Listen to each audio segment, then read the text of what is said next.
सुप्रभात मित्रों, मैं डॉक्टर रागिनी दुबे हिंदी वरदान चैनल से आप सबका स्वागत करती हूँ।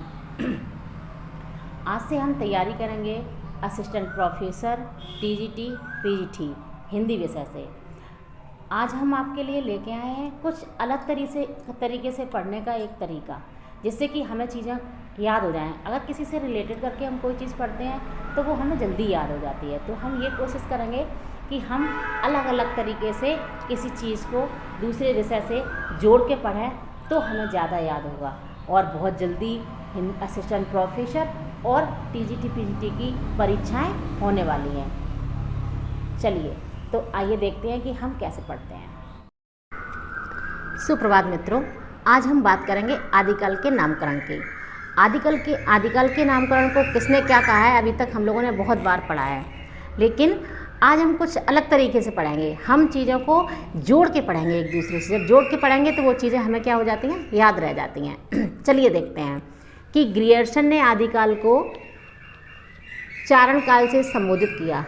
क्योंकि ग्रियर्सन विदेशी थे तो उन्होंने क्या किया है, हम लोगों को गुलाम बनाया था विदेशों ने, तो इसलिए चारण काल इस तरह से हम इसको जोड़ सकते हैं। अगला है रामचंद्र वीर थे। अब यहाँ पे रामचंद्र, भगवान राम को हमने किससे जोड़ दिया, रामचंद्र शुक्ल से जोड़ दिया। ठीक, तो रामचंद्र वीर थे, सो शुक्ल जी ने, यहाँ पे शुक्ल जी का नाम पूरा रामचंद्र शुक्ल है। शुक्ल जी ने वीर गाथा काल कहा। किसको कहा, आदिकाल को क्या कहा, वीर गाथा काल का। अगला है मिस्र बंधुओं ने एक साथ लिखना आरंभ किया। मिस्र बंधु 3 भाई थे और तीनों लेखक थे, तीनों ने लिखा। तो हम कैसे जोड़ सकते हैं कि मिस्र बंधुओं ने एक साथ लिखना आरंभ किया तो इन्होंने आदिकाल को क्या कहा, आरंभिक काल कहा। ठीक, एक साथ आरंभ किया तो आरंभिक काल कहा। रामचंद्र वीर थे तो रामचंद्र शुक्ल ने वीरगाथा काल कहा। अगला है कि क्योंकि सबसे पहले गणपति की पूजा प्रारंभ होती है, अतः गणपति चंद्रगुप्त ने आदिकाल को प्रारंभिक काल या शून्य काल कहा। देखिए, जैसे गणेश जी की पूजा सबसे पहले होती है, गणपति की पूजा पहले होती है। हमने क्या किया है, यहाँ पे चीज़ों को एक दूसरे से जोड़ा है। केवल हम जोड़ के उस चीज़ों को याद रखने की कोशिश करेंगे। तो गणपति चंद्रगुप्त ने आदिकाल को प्रारंभिक काल या शून्य काल कहा है। अगला है राम संधि पर मित्रता पर विश्वास रखते थे। राम संधि पर या मित्रता पर विश्वास रखते थे। तो यहाँ पे हमने राम को, भगवान राम को डॉक्टर रामकुमार वर्मा से जोड़ दिया है। तो डॉक्टर रामकुमार वर्मा ने आदिकाल को क्या कहा है, संधि काल या चारण काल कहा है। अगला है गुलेरी। गुलेरी देखो बहुत पुराना शब्द है, ठीक है। तो गुलेरी पुराना शब्द है, तो चंद्रधर शर्मा गुलेरी ने आदिकाल को पुरानी हिंदी या अपभ्रंश काल कहा। पुरानी हिंदी या अपभ्रंश काल कहा। किसने कहा, चंद्रधर शर्मा गुलेरी ने। किसको कहा, आदिकाल को कहा, पुरानी हिंदी कहा और अपभ्रंश काल दोनों कहा है। देखिए, हजारों साल से चल रहा तो हजारी प्रसाद द्विवेदी ने आदिकाल का, आदिकाल मतलब क्या होता है, शुरुआत। ठीक है, जैसे आदि से अंत तक चले गए अर्थात शुरुआत से। तो हमने हजारों साल से मतलब यहाँ हजारों साल पहले की ये चीज़ नहीं है, लेकिन हमने केवल इसको जोड़े रखने के लिए, याद रखने के लिए हजारों साल को हजारी प्रसाद द्विवेदी से जोड़ दिया। और हजारी प्रसाद द्विवेदी ने क्या कहा है, आदिकाल का है, जो कि सर्वमान्य मत है। ठीक है, अगला है विश्व के जो नाथ हैं वो वीर हैं।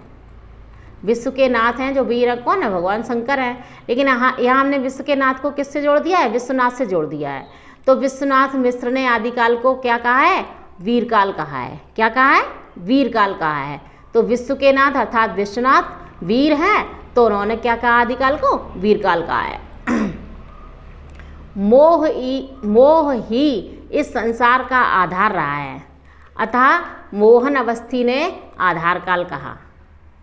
मोहन अवस्थी ने क्या कहा, आधार काल कहा। तो मोह ही आधार रहा है, इसलिए मोहन अवस्थी ने आधार काल कहा। ये जो शब्द हैं ये केवल किसके लिए हैं, केवल हम याद रखने के लिए कि हमें कैसे चीज़ें याद रह जाएंगी। मोह ही संसार का आधार रहा है, अतः मोहन अवस्थी ने क्या कहा है, आधार काल कहा है। अगला है बाल्यावस्था में मन अनेक रसों से भरा रहता है। बाल्यावस्था में मन अनेक रसों से भरा रहता है, अतः रमाशंकर शुक्ल रसाल ने आदिकाल को बाल्यावस्था काल कहा। देखिए रसों से यहाँ पे हमने किससे जोड़ा है? रसाल, रमाशंकर शुक्ल रसाल से जोड़ा है। ठीक है, तो रसाल ने आदिकाल को क्या कहा है? बाल्यावस्था का काल भी कहा है और अंधकाल भी कहा है, दोनों कहा है। बाल्यावस्था काल भी कहा है और अंधकाल भी कहा है। अगला है क्योंकि वासुदेव नारायण से ही सृष्टि का उद्भव हुआ है। ठीक, वासुदेव नारायण से ही सृष्टि का उद्भव हुआ है, अतः वासुदेव सिंह ने आदिकाल को क्या कहा है? उद्भव काल कहा है। आदिकाल को क्या कहा है? उद्भव काल कहा है। किसने कहा है? वासुदेव ने कहा है। ये वासुदेव भगवान नारायण है और वासुदेव सिंह ये लेखक हैं जिन्होंने क्या कहा है? आदिकाल को उद्भव काल कहा है। अगला है राहुल सांस्कृत्यायन ने सिद्ध सामंत काल से संबोधित किया। राहुल सांस्कृत्यायन ने क्या कहा है? आदिकाल को सिद्ध सामंत काल कहा, क्योंकि इसमें सामंती व्यवस्था थी, है ना। सब जितनी भी रचनाएं करते थे सामंत करते थे, जो राजा के दरबार में रहते थे, इसलिए राहुल सांस्कृत्यायन ने इसे क्या कहा? सिद्ध सामंत काल नाम से संबोधित किया। अगला है कि महावीर प्रसाद द्विवेदी ने आदिकाल को बीजवपन काल कहा है। महावीर प्रसाद द्विवेदी ने क्या कहा है? बीजवपन, मतलब जब बीज डालते हैं किसी चीज़ का, जब से कोई चीज़ उत्पन्न होती है, तो आदिकाल को क्या कहा? बीजवपन काल कहा। अगला है हरिश्चंद्र वर्मा, राम खिलावन पांडे, इन दोनों ने, देखिए जब दो चीज़ें मिल जाती हैं तो क्या होता है? संक्रमण होता है। तो हरिश्चंद्र वर्मा और राम खिलावन पांडे दोनों ने आदिकाल को क्या कहा है? संक्रमण काल कहा है।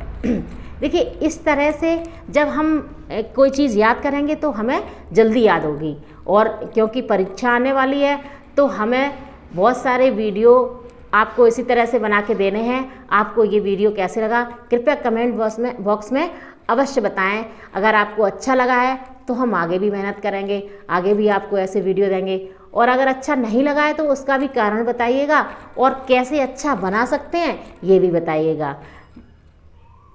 धन्यवाद।